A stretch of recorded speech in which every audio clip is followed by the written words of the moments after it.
Go. Ito rin tingin.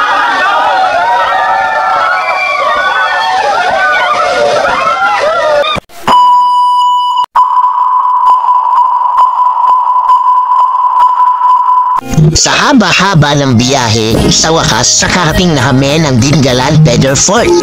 Pagbaba namin ng van, bungad sa amin ang magandang tanawin dito sa Dingalan. Mga kabundukan, mga karagatan, mga bangka na may mga lulan na mga turista. At nakahabang na nga ang mga tourist guide na mag-iikot sa amin dito sa Dingalan City para maikot ang kagandahan at magagandang view ng karagatan.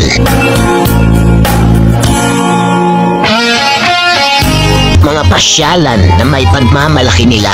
Bago namin simulan ng araw na ito, nag-almusal nga muna kaming lahat. Nagkape ang iba at nagpalaman ng tinapay habang tanaw namin ang magandang sisimulan namin sa araw na ito.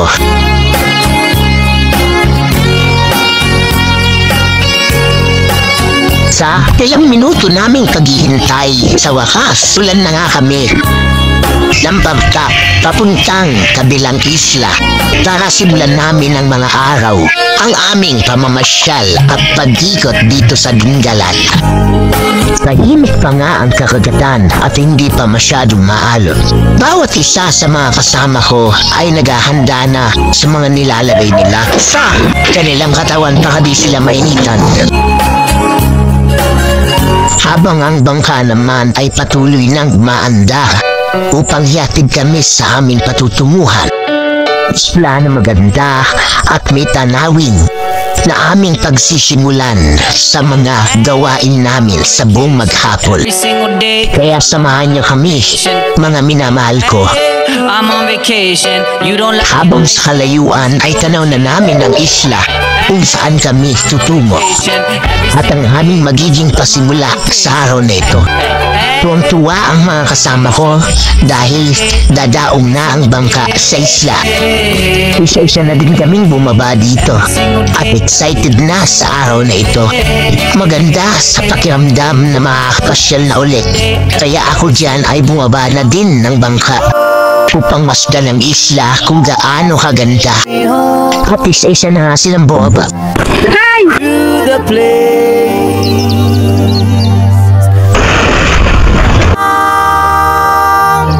West Virginia. Pag ma-edit natin maganda. Take me home. Country road. Pagbaba na nga kami ng bangka at patuloy na kaming naglalakad punta sa aming destinasyon. At papunta na nga kami sa aming cottage. Dito sa Isla Paraiso ay di ko akalain ay napakaganda pala, sobra. Ang bawat isa sa amin ay abala sa pagpipicture sa kanilang sarili at sa kanilang mga kasama. Habang itong si Jonas ay abala sa kanyang pag-iisa.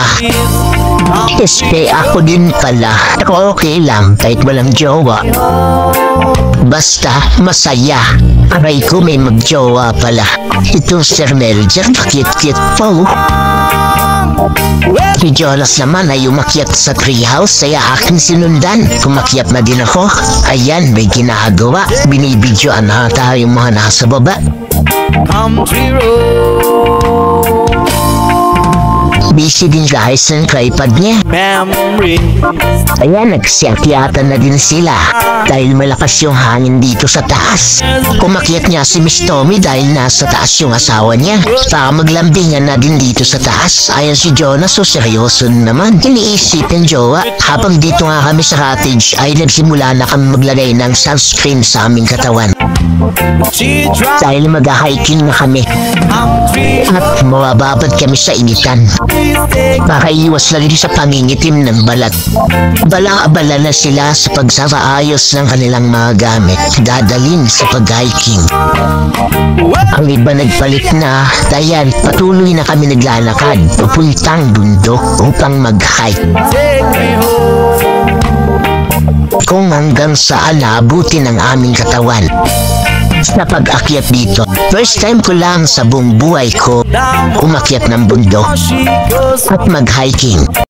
Ngayon, mararanasan ko na ang pag-hiking ng sobrang taas. Bago ang lahat, pinicturean muna kami ng mga tourist guide. Ayan na nga, nagsimula na ang aming pag-hiking. Una pa lang, akala ko napakadali ang pag-akyat ng bundok, pero kalaunan, mararamdaman ko na yung pagod at hingal sa pag-akyat. Pero di alintana sa akin ang sumuko. Patuloy ako sa pag-akyat dahil maaabot ko din ang tuktok ng bundok. Sa wakas nakataas na din kami, pero sobrang hingal na kami dyan sa pagod at parang pinapaliguan na ako ng aking pawis. Pero okay lang, tanaw naman ang magandang karagatan at mga kabundukan dito sa Dingalan, Aurora. Napakalakas pa ng simoy ng hangin at ang iba sa amin ay abala sa pag-picture ng tanawin at group selfie ng bawat isa. At ako naman dito sa taas nagmumuni-muni habang mag-isa. Dumating na nga ang pangalawang pagsubok sa amin. Baba ulit kami para pumunta kami sa lighthouse. Pinagmamalaki nilang matagal ng lighthouse dito sa Dingalan, Aurora. Kung tawagin ay historical structure nila. Ingal kami pababa ng bundok at paglakad pa ng ilang kilometro papunta sa lighthouse. Ayan, tanaw na namin ang lighthouse. Habang si Jonas ay nauna na sa akin maglakad. Tanaw na nga namin habang ang iba ay hingal naman na dahil ang daan ay paikot at pataas na naman. Sa wakas, ayan, nakarating na din kami sa lighthouse na kanilang pinagmamalaki na historical base. Tanaw din dito ang karagatan ng Dingalan, Aurora. Sa alauna, nagpahinga muna kami dito sa lilim habang tanaw ang lighthouse lang pinagmamalaki. Pagkalipas ng ilang minuto ay bumaba na rin kami upang pumunta na sa cottage. Makapagpahinga na, kalaunan makakain na din. Pero ang hirap ng pababa ay aming matitiis na lang. Higit naman sa di kami makababa, napakataas ito.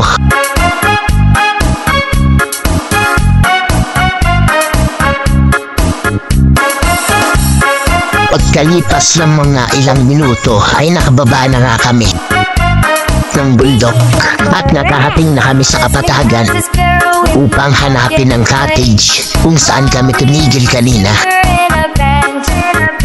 Pagkatapos namin makapagpahinga ay kumain na rin kami. Pagkatapos namin kumain at magbihis ay may naghihintay na sa amin na bangka. Ipunta naman kami sa cave formation kung tawagin para maligo na din kami doon sa dagat. At nilangkad lang namin ang bangka para sa ganon makasakay na kami. At ayan nga, nakasakay na nga kami guys. Excited na nga ang bawat isa mag-swimming doon sa cave formation. Pero malayo-layo pa yon. Kailangan pa ng mahabang biyahe. Sabihin na natin mga 40 minutes pa para sa ganun marating yon. Habang lulan ng bangka ay tanaw namin ang mga kabundukan na napakakulay at napakaganda. At hindi kami nagsisisi na gumastos kami kapalit naman ng magandang experience. Magiging masayang alaala na lamang ito sa uli. Ayan nga, tumigil na nga yung bangka at nag-swimming na kami dito sa dagat. Sa cave formation, kung kanilang tawagin. Pagkatapos nga maligo ng iba, ay nagsitaasan na sila upang puntahan na namin ang rock formation. At isa-isa na nga silang bumalik sa bangka sa mga oras na ito. Nang napipon na nga kami ay umandar na ang bangka papunta dun sa rock formation.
Ng video.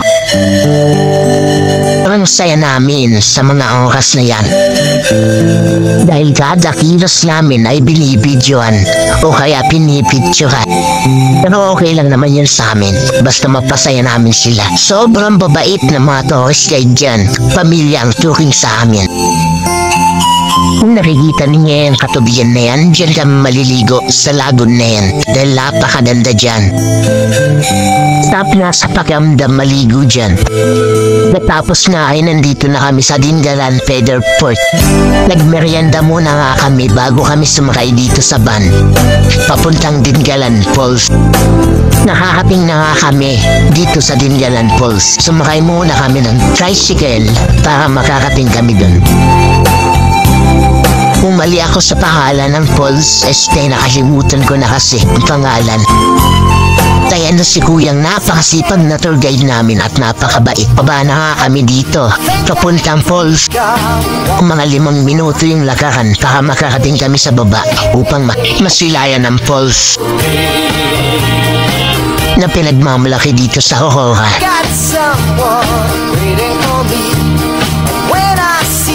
Malapit na kami sa mga oras na yan. Rigita na namin ang mga bato. Papuntang falls, ayan, sobrang gaganda. Tumaagos na din ang mga katubigan. Ramdam na namin ang falls aming gustong ramdam. Higit sa lahat ay mas winingan.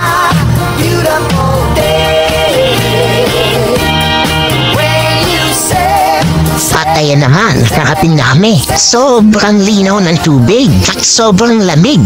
Kakayanin kaya namin to. Mga oras na to, wala kaming choice.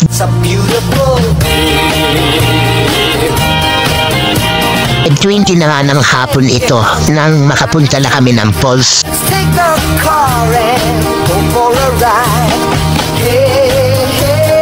Ito ang dalawa ay sinubukan ng lumangoy sa napakalamig na tubig. Sumunod na nga kaming lahat. Sobrang sarap sa pakiramdam ng tubig. Yung tipong may yelo yung tubig. Pero wala naman kasi baka dahil magagabi na rin o kaya hapon na talaga. Totoong hapon na talaga sa oras na ito. At nagsubok na nga ang dalawang kasama namin na tumalon dito sa falls para sa ganun ay kanilang masubukan din. May isa nga kaming sobrang nakakatawa dyan na babae. Sobrang tagal tumalon. Kala mo naman mamamatay. Pala hindi. Kaya sa ganon sinabayan na ng kanyang jowa. Kaya sa ganon tumalon na siya dahil napakatagal niya talagang tumalon. Halos parang naiinis siya kami dyan. Nakakatawa talaga siya. Pero kahit ganon mahal naman namin yan.